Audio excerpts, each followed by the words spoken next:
You know what's interesting, not around these elections, every time when we have elections, we see these barometers, surveys coming out, and people get excited about these surveys. And some people do polls on Twitter, Twitter polls, and then people vote there, and people get excited about these polls, the results, and so on.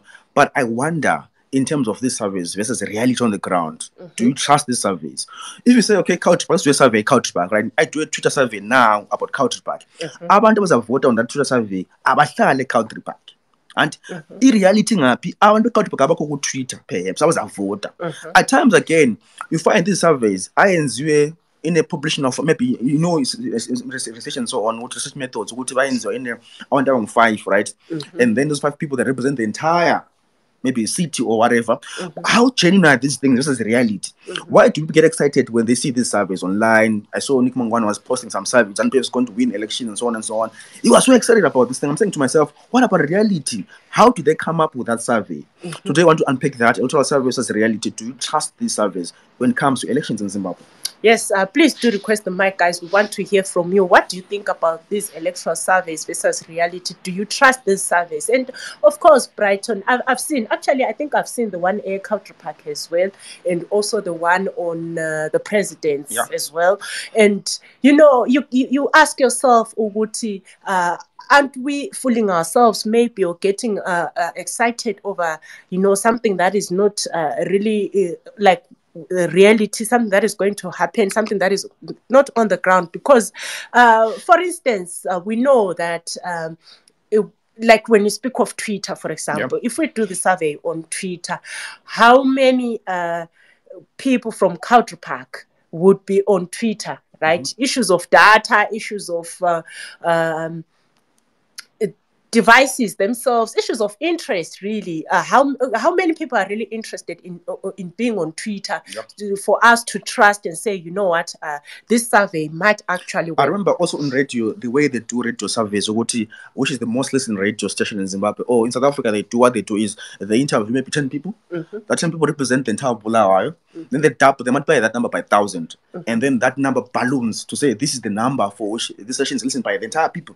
But however, they interviewed around 10, right? So even now they represent the entire population, according to this survey. So in terms of electoral surveys, do you guys trust the surveys? I'm looking at one of the surveys here shared by Nick Mangwana. It says approval rating survey, Zimbabwe 2023 presidential elections opinion polls. I see all the candidates are there, and they're putting Emerson Mnangagwa, the president from ZANU-PF, there, says 61.8%, and then it's on Chamisa from Triple C at 3.2%, and then others at 3.12%. And then others are undecided. That's 1.88%. The survey there sharing with Nick Mangwana. Do you trust these surveys? And also there was an Afrobarometer survey that was shared earlier on. I saw Triple C guys being happy about it. But guys, does those things reflect to what's happening on the ground?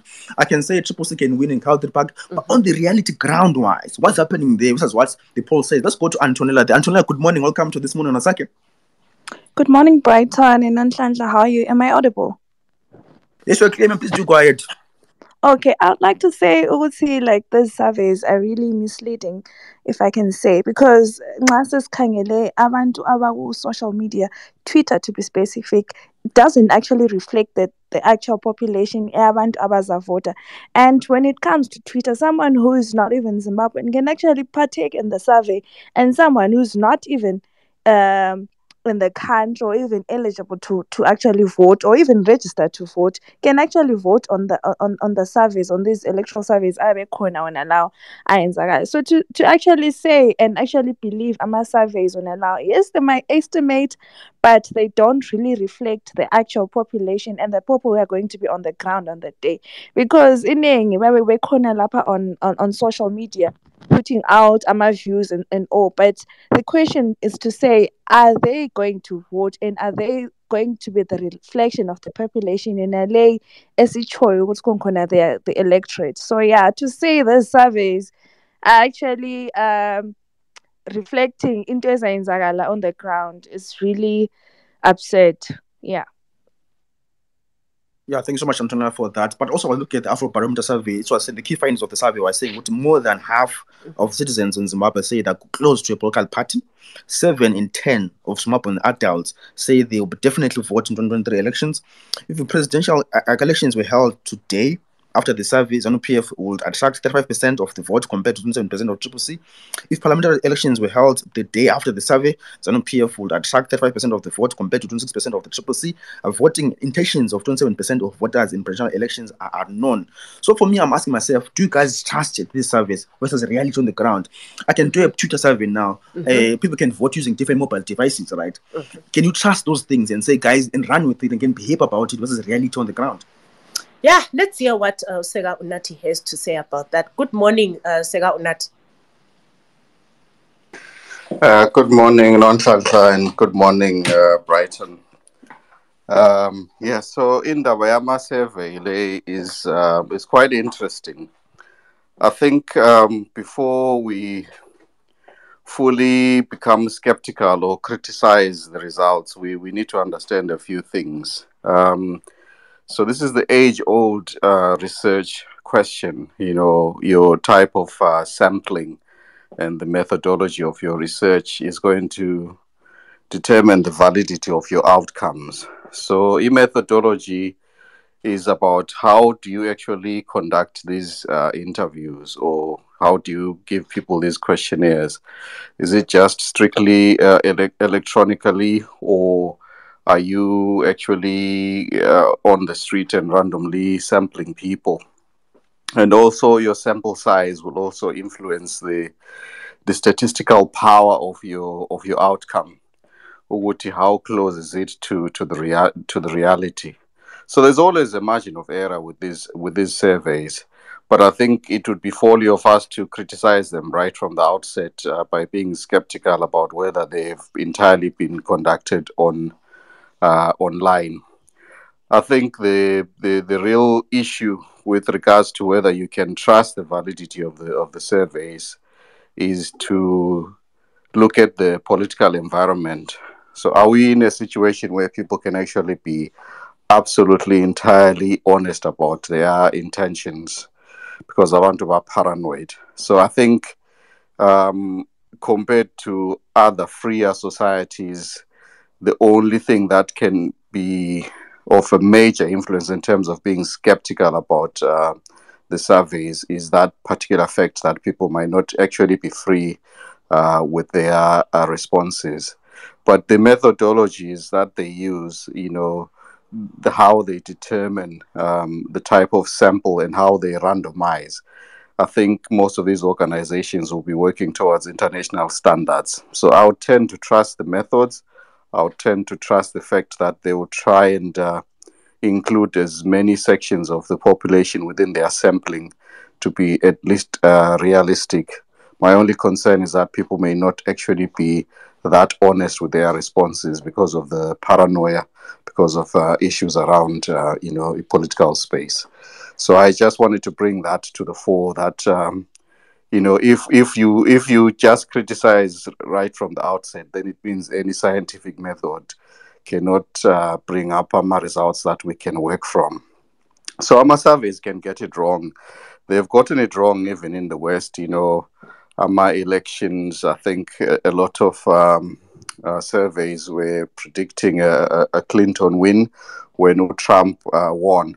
So there was this election bias with regards to their sampling, and sometimes a confirmation bias.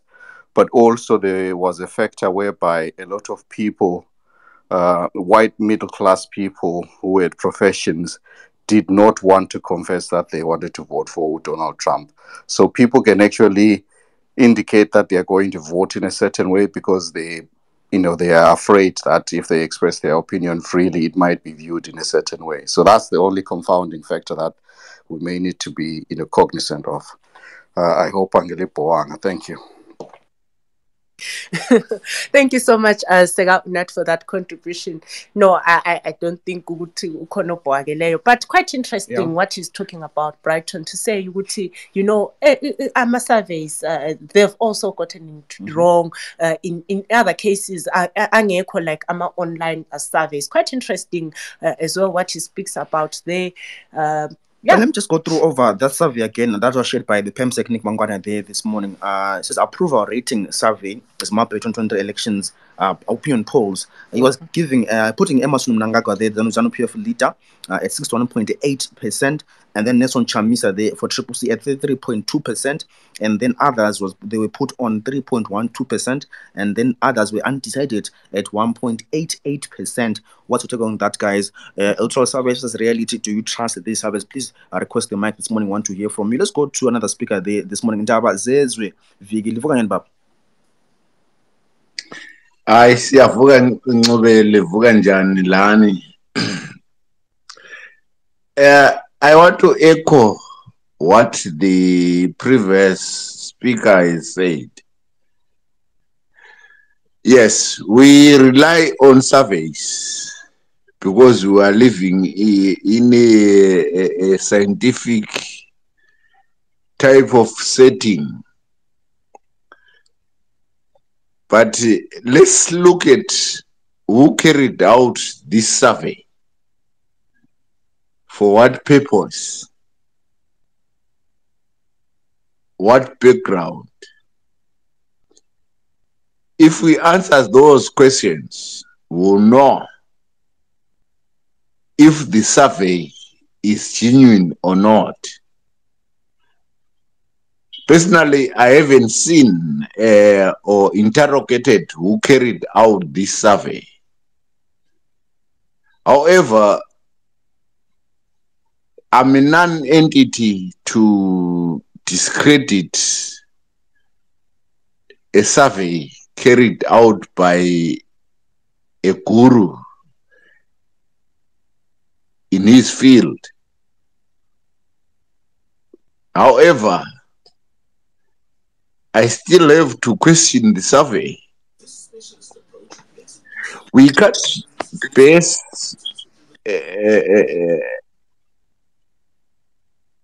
or we can't conclude on a survey that has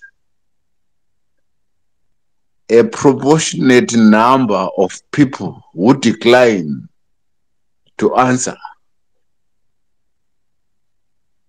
Then say this number answered yes or no. In statistics, all attributes count. What we say about those who declined to answer, and we have to ask where particularly this survey was carried out. Was it at an urban area, a growth point, a resettlement area? All those things we are neglecting to investigate the reliability of the investigation. I'm not talking from a political point of view or partisan perspective. Given the obtaining situation in Zimbabwe, the survey to me, it's a high school type of survey. It doesn't hold value. I can't and I will never believe that this survey carries value when people, particularly pensioners, are driving from all corners of Zimbabwe to access their pensions. After getting to the point where they have to get their pensions, they have to ask for monies from relatives to go back to their places of origin, to their homes. Those are the things we look at in these surveys. Who was surveyed here? What was the scope of the respondents? I'll end there. This is a fake survey to me. Thank you. Well, thank you so much, and Bazezwe, for that contribution. Yeah, Brighton is bringing more factors to a survey. Usega Unati also spoke about factors that influence or that reflect a result here survey, and he's also bringing in amanyama factors. Quite interesting there. But I spoke about that earlier, to say even in radio, even in newspaper, to say this is the world most read newspaper, this is the most listened to radio station. I-surveys aba-interview abantu door to door. Guys, you should listen to this radio station I listen to. Just ask about to different people, about 10 perhaps, and then 10 they represent the entire population for Cultureback perhaps. This certain radio station, but by interview around 10 or 20. They now represent the entire population. But the surveys for us, they are at times bound people lie sometimes for sake of it. They're scared of speaking out, but also want to look at the reality on the ground. Let's look at Cultureback, for example, Cultureback. To say, if you're to a poll now, say how many guys are going to vote for Mthuli or Basho, right? Yeah. Then if people say I'm going to vote for Mthuli or Basho or whatever, how genuine are those things? Are they living in Cultureback, number one? Are they not using different devices to vote there? What methodology? Those things. So yeah, quite interesting there that are coming through from issue of survey. Let's go to Njabulo. Njabulo, good morning. Say welcome to this morning, Nasaki. Good morning, Brighton and Nonhlanhla, and good morning to our listeners. It's quite a very interesting thing to look at, especially now. With me, if only the survey could have disclosed the pool of people where they picked up and how many people were picked up or asked during this survey.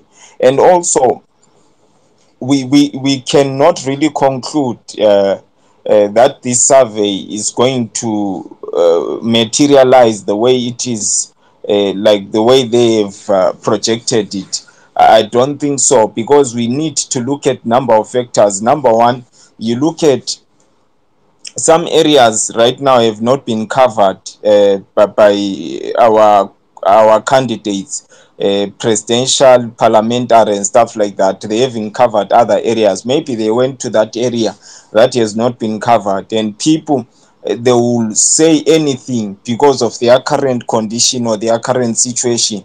But as it heads towards the election, people have a tendency of changing their minds. And when you look deep, what I've realized, especially with the Zimbabwean voters, I think you will have 40% or somewhere percent of our voters are politically inclined. They have political parties and stuff like that.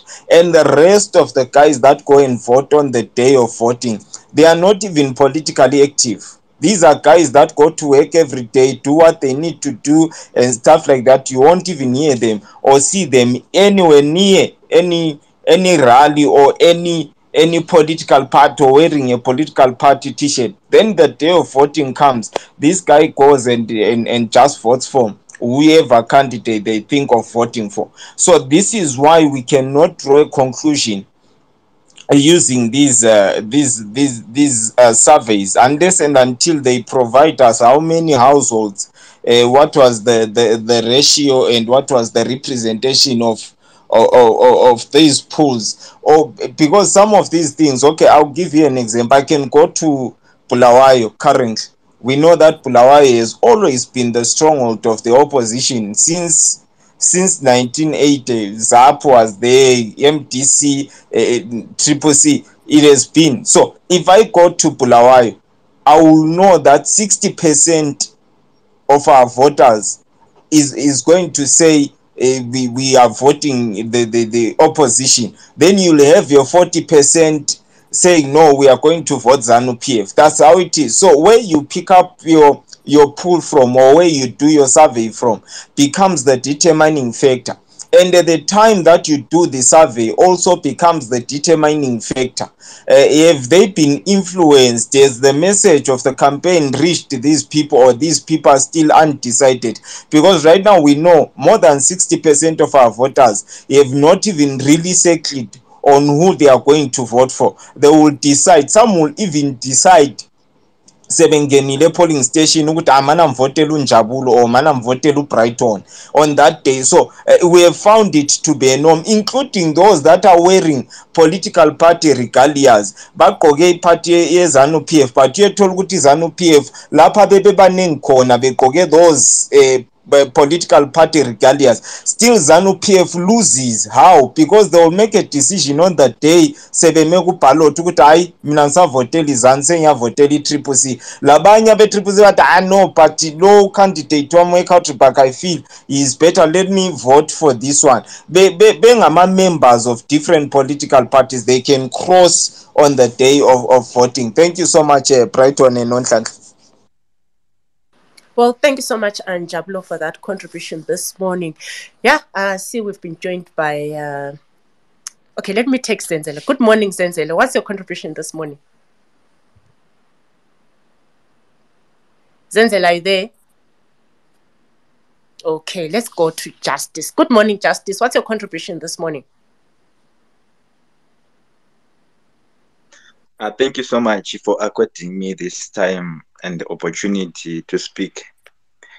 Yeah, as for me, I can say that these surveys lacks believability.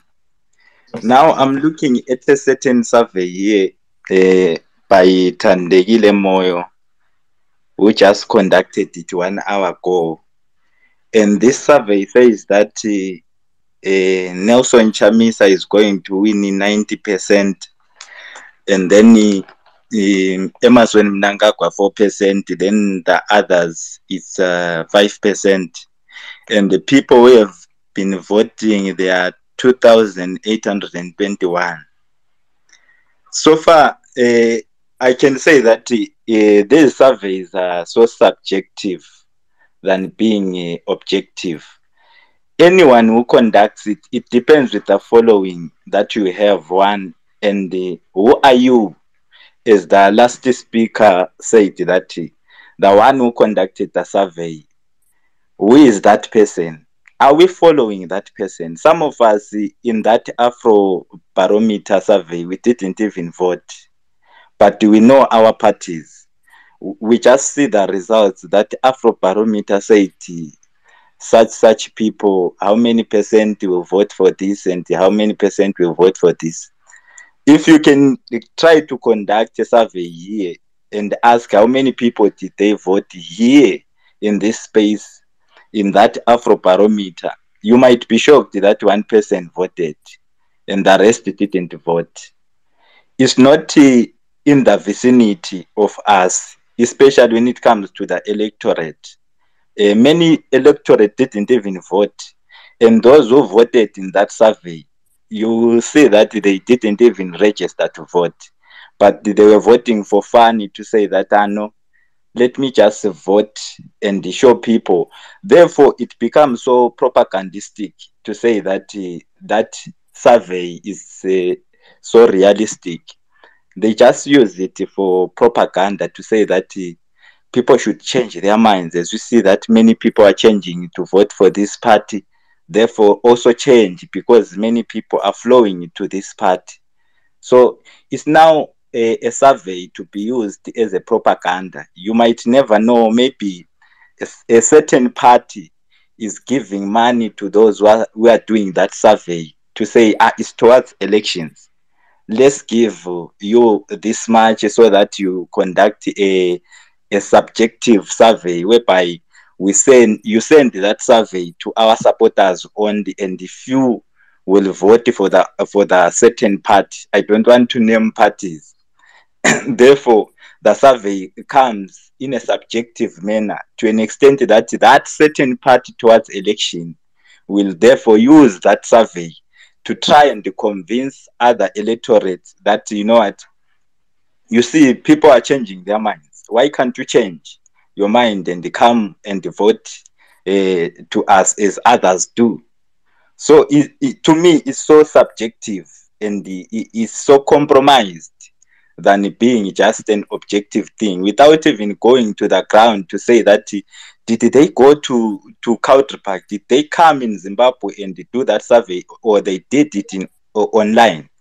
And the other thing, many people don't have data to assess that thing if they did it online. So far, we don't even know whether they did it online or they did it physical. Did they come down and assess the electorate, those who registered to vote, and all those people who voted? Did they register to vote, or they are just people who are wishing that if we register to vote, we are going to vote for this part? I think. Well, thanks so much, Justice, for highlighting. That's quite interesting. I'm looking at the survey right now. I can go and download it. I'm going to share the link now. I'm going to share the link on the space now. So I'm looking at the survey now. The methodology that was used to come up with the survey. Nationally, a representative of sample of adult citizens, right? All respondents are randomly selected. Sample is distributed across provinces and urban and rural areas in proportion to their share in the national population. Every adult citizen has an equal chance of being selected. Face-to-face interviews were done in the language of the respondents, right? And then pre-election survey was conducted 29 April to the 18th of May 2023. Sample size was 2,400 adult citizens, yields margin of error of plus or minus 2% at 95% confidence level. That's the methodology there. I want to go to Zenzele. Zenzele, good morning, sir. You have been starting these surveys over the past year. Also, you have been voting in the previous elections. I want to find out from you, Zenzele, this morning. How true has been these surveys in the previous elections where you voted? Good morning, Brighton. I hope my network is okay. But I just wanted to point out what you have said. I think when we look at these things, let's look at the methodology that was used. And the researcher has explained the methodology. I think we have quite a number of scholars here. I've seen professors and people who are very good at research who can help us understand this research. I think when we are looking at this research, let's not be emotional.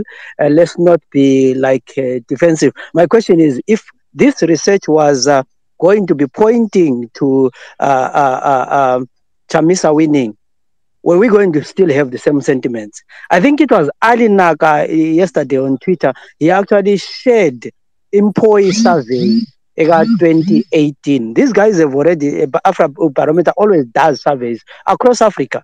And I think they are one of the trusted organizations when it comes to surveys, because it seems like we don't dispute a lot of things when it comes to high number of people saying Zimbabwe is going in the wrong direction, high number of people being not happy about any other thing. But our contention is about the fact that the survey says 35% of the people said they were going to vote for Chamisa, for Mnangagwa, and 27 said they were going to vote for Chamisa. So in a country with 13 million, the sample was about 2,400. So let's look at the methodology. Let's look what they've done in the past. Let's look at what they've done in other countries and try and be very objective about the survey, even if the results don't favor the majority of the people. But like I said, we have a lot of professors here and scholars who can actually help us on how surveys work, not necessarily this one, but the issue of sampling and the sample size and the methodology. Well, thanks so much for that. Let's go to another speaker. This Spusiso Pepe. Good morning, sir. Welcome to This Morning Asake. Spusiso, are you there? All right. We should not be getting Spusiso there. Let's go to Rich Anko. Rich Anko, good morning, sir. Welcome to This Morning Asake. Good morning, guys. Good morning. Good morning. All right. Maybe let's wait for. Let's give Spusiso a chance, maybe. Then I'll come after Spusiso.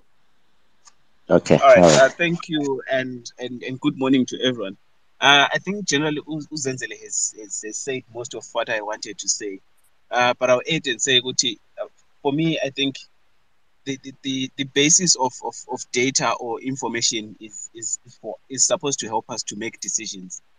So if I would be, let's say I'm in the opposition camp and I'm not happy with the results, I think the next question for me is, what am I going to to do about it, given the institution that produced our results, their track record, and all those other things. Yes, I may not be happy with the results, but that is the reflection that's there currently on the ground. And there's still a bit of time to try and do one or two things to improve our states that we were given. I know a lot of us are not happy with it, but like Zenzele said, let's try and be objective. And for those that are in the opposition parties that were mentioned in the research, I think Zingo will be able to try and see how best can we improve Amalopuzet, because there are a number of things that have also happened in the past couple of weeks in the running towards the nomination court, and even after. A lot of things have been coming out against the opposition, and it has taken a knock in reality corner, even though they refuse to comment and all those other things, but political responses.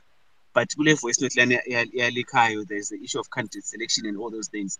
It did affect the view on the opposition. They lost a bit of their credibility, and it's something that they need to work on and try and regain before we get to the election. Otherwise, kicking and screaming and all those things will not change the results. Let's take the information as it is and see how best we can strategize, given that we've been given information to work with. Thank you so much for highlighting that. But also, I've shared the link of the barometer survey there above the space. You can click on that link. You can go and download the survey. Right? So the key findings of the survey, again, let me just go back to the survey before I go to Uncle, Rich Uncle there. The key findings of the survey, they say the majority, 54%, of the opinion that elections do not work in Zimbabwe well in ensuring that voters remove unrepresentative leaders, and also a substantial number of people popularity thinks that some of the irregularities are likely to in the 2023 elections, with 49% fearing that announced results will not reflect counted results. Majority's view that the presence of election observers are likely to make elections better. Close to 7 to 10, 66% also say the international observers to partners should put pressure on the Zimbabwean government to ensure that the campaign and election process are free and fair. Let's go to Rich Uncle there. Rich Uncle, please do go ahead with the contribution this morning. Good morning. I think lento yama-survey isidependa ngokuthi as amanye ama-speakers eshilo ukuthi bayenzele kuphi nini kubobani and ngasiphi isikhathi. Right now we're going towards election, and anything ekhuluma nge-election right now, uma ungafika kumuntu omdala ekhaya uthi yena kuye uzovotela bani, obviously uzokutshela athi ngiyavotela iZANU-PF, because okokuqala abantu bakithi ba-abuse kakhulu. I always say to people, mina abantu bakithi they are inhliziyo zabo zihleli zilengile kanje because they were abused. Basuka ku-independence ka-1980 bathi bajabulile jikijiki ungena enye party abusing them. So umuntu even nama ungabe ufika umbuza a genuine question right now, emqondweni wakhe kugijima into eziningi to say why this person avela abuye wazongibuza this kind of a question. Yebo, bangabe kuyukuthi that survey bayenzile yaphuma with those results kuyizo mpela abantu abazikhulumileyo, but it doesn't mean ukuthi ma bakhulume kanjalo that's the results ezizobuya, because for the fact yokuthi umuntu ma ungambuza right now, ma ungahamba ufika ubuza umuntu omdala manje ufika ukuthi ucabanga ukuthi ngubani ozowina, uzokutshela definitely athi iZANU-PF izowina, because ukhuluma one ngehistory yayo, two ngokubheka abona ukuthi kwenzakalani right now elizweni, because right now masikhuluma masingabheka ama-rallies eZANU-PF are going ayenzeka nje freely and other parties abakwazi ukuwayenza. Yonke lento iyabuya emqondweni yabantu, and umuntu acabanga ukuthi maybe if ngikhulume iqiniso la ingakhuluma ngathi they will follow me, bazongilandelela. Ziningi kakhulu izinto abantu abazibhekayo before umuntu a-answer such questions. Then ama-surveys, even mina ngiwathole on my emails, kuyadependa. Sometimes I just answer. It doesn't mean ukuthi ngi-answer into eyiyo. I just answer and ngiphume kukho lokho. Then the last point engifuna ukuyenza regarding those surveys, ukuthi ungabheka for example ama-rallies ayenzakalayo. the rallies owabona eZANU-PF wayenza maybe thatha from abantu from plus minus 400 kilometers besiya somewhere, is because to make abantu bacabange ukuthi there is no hope for i-opposition. That is why abantu bebaningi kakhulu on a certain political party ku-ZANU-PF bebaningi kakhulu. So into esiyenza is just a waste of time. So sometimes, though angitsho ukuthi liqiniso, but sometimes uzothola ukuthi ama-survey lawo ma enzeke kanjalo, they went to a certain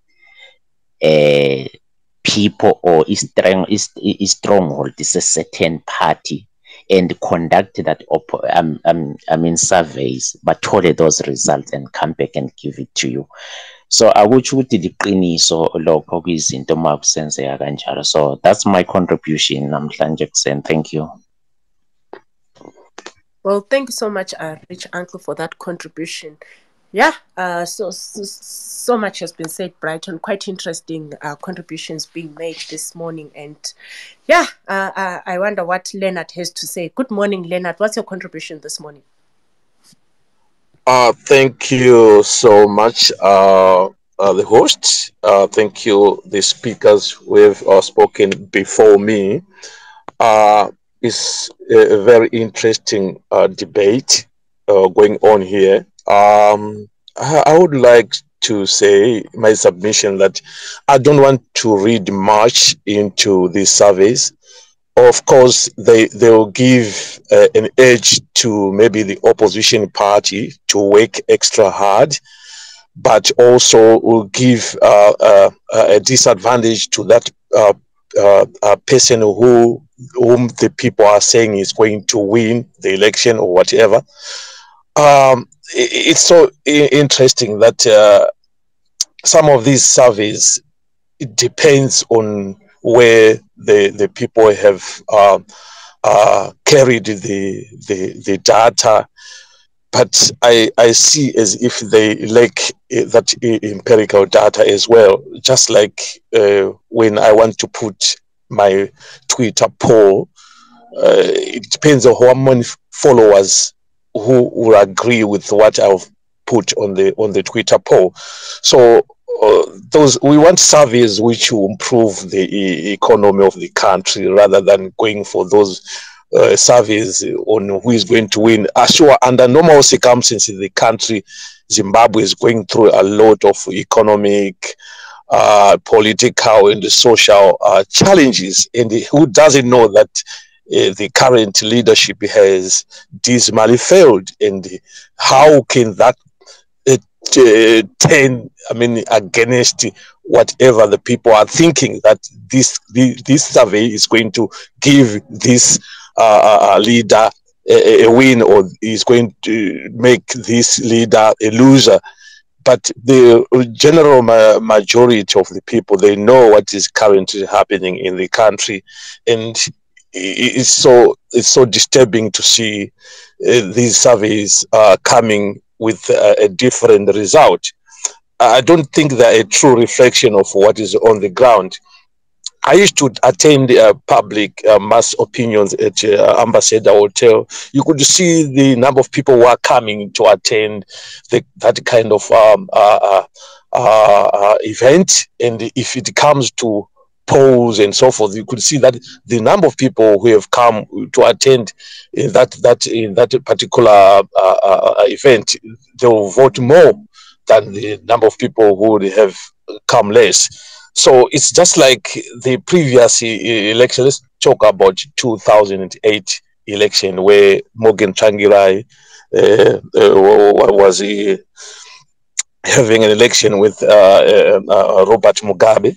There was a University of Zimbabwe survey which was carried, and it was published in the Herald. It predicted that ZANU-PF was going to win 137 House of Assembly seats and 41 Senate seats. But if we go back to what came on the result, we saw that election, Tsvangirai was far much ahead of Robert Mugabe. and it predicted that Tsvangirai would win 53 House of Assembly, but Mugabe won in 99 seats, and Morgan Tsvangirai won 100 seats. So you see that it depends on what the government of the day wants the people to hear. It's trying to sway some votes and try to lure some votes also. I think these guys, they are given a substantial amount of money just to put the poll to their advantage. Thank you so much. Well, thanks so much, Leonard, for highlighting that. If you're just joining us, guys, we're talking about the electoral surveys and versus reality. Do you guys trust these surveys? We're looking at the Afrobarometer survey this morning, and I've shared the link on top of the space. So at glance, this is survey. The survey says the country's direction. A majority of Zimbabweans say that the country is going in the wrong direction. People's development, gender, unemployment, that's 46%. Management of the economy, 35%, and infrastructure development, that's 26%. Top of the list on citizens' development agenda.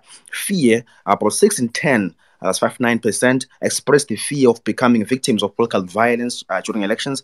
More than 8 out of 10 Zimbabweans, that's 85%, say they registered to vote in the upcoming elections. Interest in elections, more than half of citizens in Zimbabwe report that they are fairly or very interested in the upcoming elections, with the highest interest being in the presidential race. So I'm going to focus more on on the presidential race. Let's just hear. I've given you the mic, Professor Shepard Mpofu. I want to hear from you in terms of analyzing this data and also the survey. Please do request, please to accept the mic this morning. I want to hear from you in terms of the academic background in it. Let's just hear from someone this morning. I see you've got joined by Tabani. Tabani Sibanda. Good morning, sir.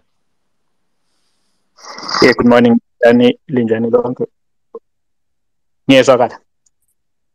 Yeah, please do. Okay. Thanks. Yeah. Okay. Thanks. Yeah. So I think, we all have. I think what people need to remember, we all have our beliefs. First of all, there are people who say right now, out of based on nothing, they will say Chamisa is going to win this election by whatever percentage. Others will say Emerson Mnangagwa will win by another percentage, or whatever it is. This is based on nothing other than what people just believe. Now, when someone conducts a scientific survey and produces results that are opinions of people outside yourself and shows them to you, what you're supposed to do is to use those results to adjust your own opinion in terms of what you think is going to happen. So this is the research has been done. It's given us a result. We all had our pre-test probability. We now need to simply adjust and say, okay, reality looks a bit different. I think criticizing the survey itself is a dangerous game. It's a scientific process that has happened. We, as Uzenzele said, we are always happy when we do our own Twitter polls that are completely unscientific and based on what the people that are following you. We use those to actually tell us things that actually don't even exist. This is a scientific poll. It's election polling as it happens everywhere else. We're not the first ones to have this election polling. Yes, it gets things wrong. It has never claimed to be 100% accurate. In fact, they provide a margin of error with their results. These are people who have a reputation at stake, so they are not the same as the Herald, which, of course, it doesn't really matter whether Herald gets things wrong or not, because Herald is a mouthpiece of the state. So they don't actually have to get anything right. They just have to say what the state wants to give you. So it's a propaganda paper. Afrobarometer is not a propaganda entity, so we have to take it much more seriously. I think people need to look at this and say, well, there is hope. Because after all, this survey says if elections are held tomorrow, this is not saying if elections are held on the 23rd of August. So to even say it gets it wrong is I think it's a bit harsh, because now that we know what things are like, particularly the undecided vote, or at least the ones that have not said anything, they can actually influence the vote. So on the 23rd of August, things can be different. So I would say, let's accept the results. These are the results. Wasting time sort of criticizing the survey is actually going to send people to the wrong places, and they'll be surprised when you get to the elections and think nothing has changed because you were busy saying the survey was wrong instead of actually going after the 26% who have said that they will not tell you who they are going to vote for. Unjabulo says there are 60% people who actually decide on the day of the vote. Well, that's pretty incredible. Many of you will know that we've had lots of debates and arguments over neutrals. Even some politicians have claimed that there are no people called neutrals. Well, they do exist. And I think there is a bit of work to be done to basically sway those people towards whichever side desires them. Thank you. Well, thank you so much, Tavani, for that contribution this morning. I see Professor Mpofu has joined us. Good morning, Prof. What's your take on these surveys? Good morning, everyone, and you and the hosts. I was just listening upright to but it's quite an interesting discussion, and also the issues of surveys again is an important political sort of measure of the temperature and intentions of the people and their understanding of the political situation.